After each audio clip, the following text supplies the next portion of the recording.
Hello! Tayo po ngayon ay magluluto ng pares. So, ito po yung ating mga ingredients. Ayan.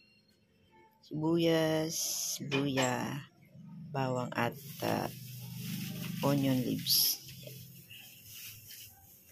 Ito po yung baka. So, ito po yung gagamitin natin sa lulutuin natin sa pares.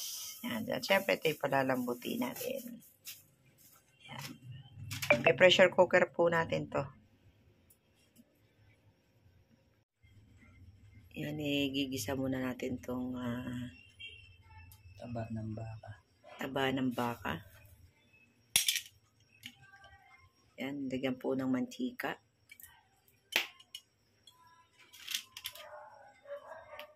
Syempre, hintayin natin siyang uminit. Yan, ito po yung taba ng baka.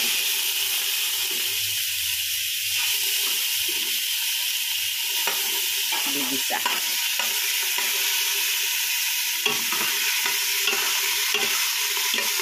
At meron pa akong chef. Tagaluto.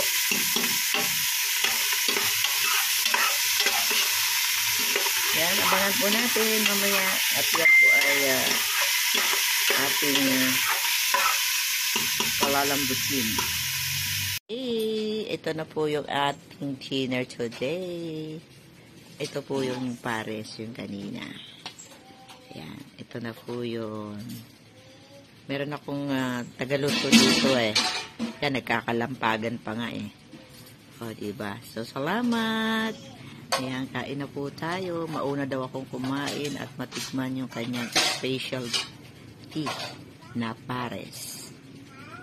Ayan, salamat!